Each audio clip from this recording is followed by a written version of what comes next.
Hello friends and welcome to my channel Biomate. ഇന്ന് നമ്മൾ discuss ചെയ്യുന്നത് BSc ബോട്ടണിയിലെ റീപ്രൊഡക്റ്റീവ് ബോട്ടണി എന്ന മൊഡ്യൂളിലെ മൈക്രോസ്പോറോജെനിസിസ് എന്ന ചാപ്റ്ററിലെ ഡെവലപ്മെൻറ്റ് ഓഫ് മെയിൽ ഗ്യാമേറ്റ് എന്ന ടോപ്പിക്കാണ്. ഇതേതൊരു കുട്ടി കമൻറ്റ് ബോക്സിൽ ഡൗട്ടായിട്ട് ചോദിച്ചതുകൊണ്ടാണ് നമ്മൾ ഈ വീഡിയോ ചെയ്യുന്നത്. സിമ്പിളായിട്ടുള്ളൊരു ടോപ്പിക്കാണ്. സോ എൻ്റെ വീഡിയോസ് നിങ്ങൾക്ക് ഹെൽപ്ഫുൾ ആണെങ്കിൽ വീഡിയോസ് ലൈക്ക് ചെയ്യുക, ഫ്രണ്ട്സിനൊക്കെ ഷെയർ ചെയ്യുക, എന്തെങ്കിലും ഡൗട്ട്സ് ഉണ്ടെങ്കിൽ കമൻറ്റ് ചെയ്യുക. ആദ്യമായിട്ടാണ് എൻ്റെ ചാനൽ കാണുന്നതെങ്കിൽ സബ്സ്ക്രൈബ് ചെയ്യുക.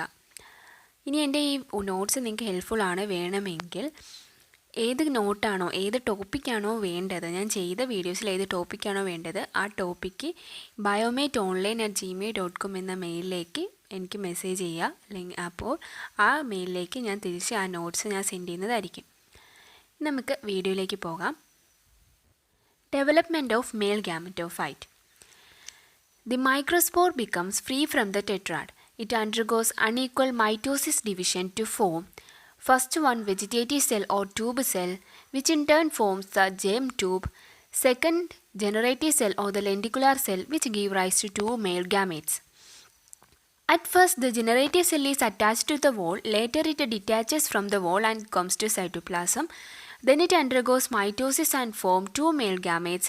This is taken place within the pollen tube in most cases. The vegetative cell is the larger one and it becomes a pollen tube or the germ tube for the pollen germination. The microspore becomes free from the tetrad. So first സംഭവിക്കുന്നത് ടെട്രാഡിൽ നിന്നും, tetrad കണ്ടീഷനിലാണ് നമ്മൾ ഈ microspores arrange ചെയ്തിരിക്കുന്നത് പറഞ്ഞു. ഈ ടെട്രാഡിൽ നിന്നും microspores first free ചെയ്തു. അപ്പോൾ ഒരു മൈക്രോസ്പോർ നമുക്ക് എടുക്കാം. ഈ മൈക്രോസ്പോർ ഓരോ മൈക്രോസ്പോർസിനും ഉണ്ടാവും. അപ്പോൾ ഫസ്റ്റ് മൈക്രോസ്പോർസ് ഒരു മൈക്രോസ്പോർസിന് എന്ത് സംഭവിക്കുന്നു? മൈറ്റോട്ടിക് ഡിവിഷൻ സംഭവിക്കുന്നു. ഈ മൈറ്റോസിസ് ഡിവിഷൻ നടന്നിട്ട് ഫോം ചെയ്യുന്ന രണ്ട് സെൽസാണ്, ഒന്ന് വെജിറ്റേറ്റീവ് സെല്ലും രണ്ട് ജനറേറ്റീവ് സെല്ലും. വെജിറ്റേറ്റീവ് സെല്ലിനെ ട്യൂബ് സെല്ലെന്നും പറയും, ജനറേറ്റീവ് സെല്ലിനെ ലെൻറ്റിക്കുലാർ സെല്ലെന്നും പറയും. ഈ വെജിറ്റേറ്റീവ് സെല്ലിൽ പിന്നീട് എന്താണ് ഫോം ആവുന്നത്? ജെം ട്യൂബായിട്ട് മാറും. ഈ ജനറേറ്റീവ് സെല്ല് രണ്ട് മെയിൽ ഗാമേറ്റ്സ് ആയിട്ട് മാറും. സോ ഇത് മാത്രം കണക്ട് ചെയ്ത് പഠിച്ചു വെച്ചേക്കുക. ഏറ്റവും ഇമ്പോർട്ടൻ്റ് എന്താണ്? Vegetative cell germ tube, generative cell രണ്ട് മെയിൽ ഗാമേറ്റ്. അപ്പോൾ ഇതൊക്കെ എന്തിനാണ്? ജസ്റ്റ് ഒന്ന് ചിന്തിച്ച് നോക്കിയാൽ മതി. നമ്മൾ ഈ സ്റ്റിഗ്മയിൽ പോളൻ ഗ്രെയിൻ വന്നിരുന്നു. അവിടെ എന്ത് വേണം?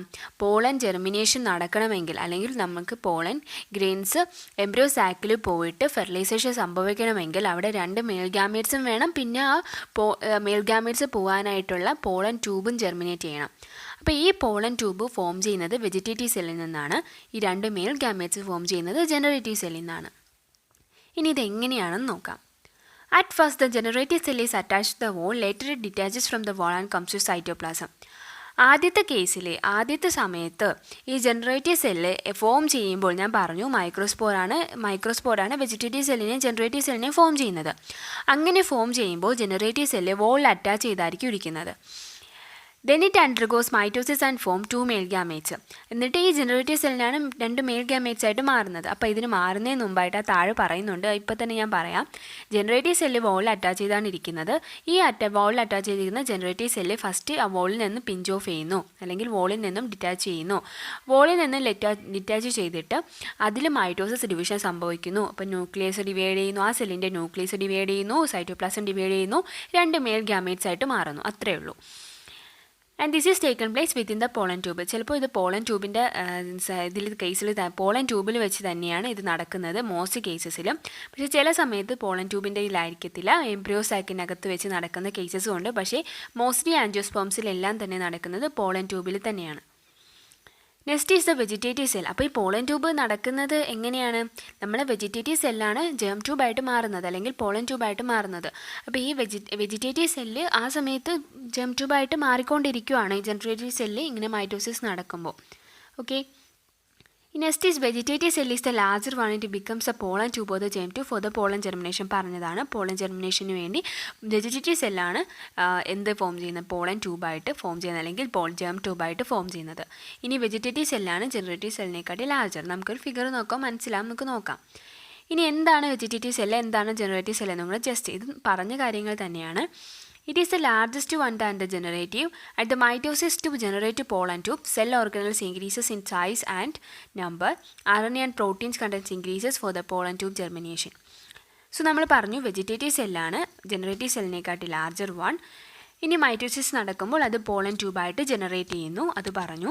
പിന്നെ ഈ സമയത്ത് സെൽ ഓർഗനൽസിൻ്റെ എല്ലാം അതിലുള്ള സെൽ ഓർഗനൽസിൻ്റെ നമ്പറും സൈസും ഒക്കെ ഇൻക്രീസും ചെയ്യും. മാത്രമല്ല RNAയുടെയും പ്രോട്ടീൻ്റെയും കണ്ടൻറ്റും ഒക്കെ ഇൻക്രീസ് ചെയ്യും. എന്തിനാണ്? പോളൻ ജെർമിനേഷന് വേണ്ടി, അത്രയേ ഉള്ളൂ. അടുത്തെന്ന് പറയുന്നത് generative cell. It is a small and at first it is spherical, later it detaches from it and become elongated and also cylindrical. ഇതും നേരത്തെ പറഞ്ഞത് തന്നെയാണ്. ഇതാദ്യം എന്താണ്? സ്മോൾ ഒരു സ്ഫെരിക്കൽ ഇതാണ്. ഇത് വോളിൽ അറ്റാച്ച് ചെയ്തിരിക്കുന്ന ഒരു സ്മോൾ സ്ഫെരിക്കൽ സ്ട്രക്ചറാണ്. അതിനുശേഷം പിഞ്ച് ഓഫ് ചെയ്യുന്ന നേരത്ത് പിഞ്ച് ഓഫ് ആയിട്ട് ഡിറ്റാച്ച്മെൻറ്റ് നടന്നിട്ട് അല്ലെങ്കിൽ പിഞ്ച് ഓഫ് ആയിട്ട് വാളിൽ നിന്നും പിഞ്ച് ഓഫ് ആയിട്ട് അത് പിന്നീട് എലോങ്ങേറ്റഡ് ആയി സിലിണ്ടറിക്കൽ ആയാണ് അത് മൈറ്റോസിസ് ഡിവിഷൻ സംഭവിച്ച് രണ്ടായിട്ട് മാറുന്നത്. And at first the nucleus divided and cytoplasm also then divided and formed 2 male gametes പറഞ്ഞതാണ്. And it was occurred mostly in the two-celled stages and pollen shed from anther. അപ്പം pollen ആന്തറിൽ നിന്നും shed ചെയ്യുന്ന ആ ഒരു ടൈമാണ് 2-celled condition എന്ന് പറയുന്നത്. അത് നമ്മൾ പഠിച്ചിട്ടുള്ളതാണ്. അപ്പോൾ ഈ 2-celled സ്റ്റേജിലാണ് ഇത് ഒരുപാട് നടക്കുന്നത് മോസ്റ്റ്ലി കേസസിൽ. ചില സമയത്ത് 3-celled സ്റ്റേജിൽ നടക്കുന്നുണ്ട്, അതായത് എംബ്രിയോ സാക്കിൻ്റെ അകത്ത് പോയിട്ട് നടക്കുന്നുണ്ട്. ബട്ട് 2-celled സ്റ്റേജിലാണ് ഏറ്റവും മെയിനായിട്ട് നടക്കുന്നത്. എവിടെ വെച്ച്? പോളൻ ട്യൂബിൻ്റെ അവിടെ വെച്ച് തന്നെ നടക്കുന്നതാണ് 2-celled കണ്ടീഷൻ.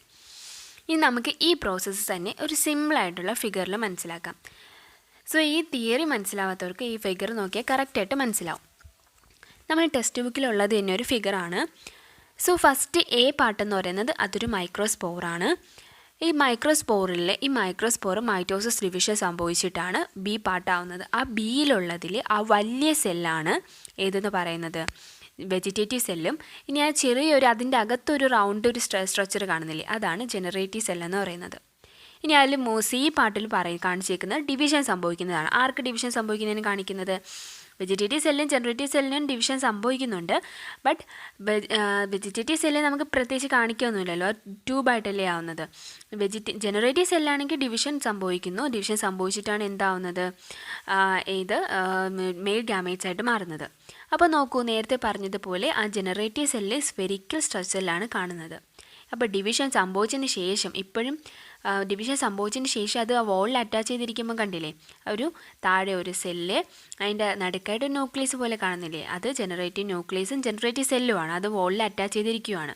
അപ്പോൾ ആ സ്ഫെരിക്കൽ സ്ട്രക്ചർ പ്രോപ്പർലി മാറി അതൊരു സിലിണ്ടറിക്കൽ അല്ലെങ്കിൽ ഒരു എലോങ്ങേറ്റഡ് സ്ട്രക്ചറായിട്ട് മാറുന്നില്ലേ. പിന്നെ വെജിറ്റേറ്റീവ് സെല്ലും വെജിറ്റേറ്റീവ് ന്യൂക്ലിയസും. ഓക്കെ, ഇനി ഈ പാർട്ട് നോക്കൂ. ഈ പാർട്ടിൽ അതിനകത്ത് കാണിച്ചിരിക്കുന്നത് ഈ ജനറേറ്റീവ് സെല്ല് പതിയെ വോളിൽ നിന്ന് പിഞ്ച് ഓഫ് ആവുന്നു. എഫ് പാർട്ടിൽ കാണിച്ചിരിക്കുന്നത് ഫുള്ളി പിഞ്ച് ഓഫ് ആയി, ആ സമയത്ത് ഒരു സിലിണ്ടറിക്കൽ എലോങ്ങേറ്റഡ് സ്ട്രക്ചറിൽ ഇരിക്കുന്നു. ജി പാർട്ടിൽ നോക്കൂ, ആ ജനറേറ്റീവ് സെല്ല് 2 സെല്ലായിട്ട് ഡിവൈഡ് ചെയ്യുന്നു. എച്ച് പാർട്ടായപ്പോൾ മെയിൽ ഗാമേറ്റ്സ് ഫോം ചെയ്തു. കണ്ടോ, 2 മെയിൽ ഗാമേറ്റ്സ് ഫോം ചെയ്യുന്നു. ഇതുപോലെ വെജിറ്റേറ്റീവ് സെല്ലിലും എന്താവുന്നു? ഡിവിഷൻ സംഭവിക്കുന്നു. പതിയെ സ്ട്രക്ചർ മാറുന്നു.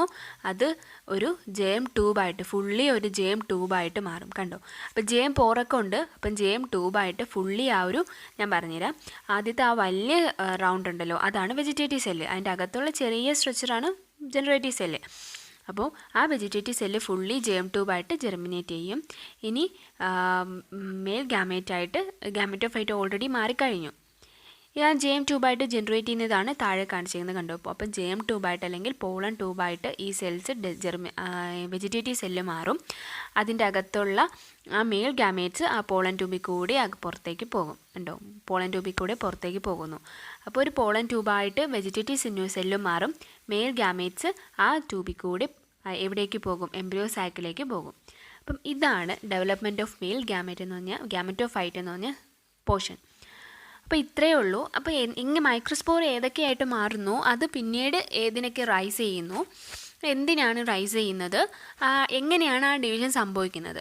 സിമ്പിളാണ്. ഈ ഫിഗർ നോക്കിയാൽ തന്നെ നമുക്ക് മനസ്സിലാവും. പിന്നെ അല്ലാതെ ഒരു നോട്ടായിട്ട് നമുക്ക് ഇത് എഴുതാം.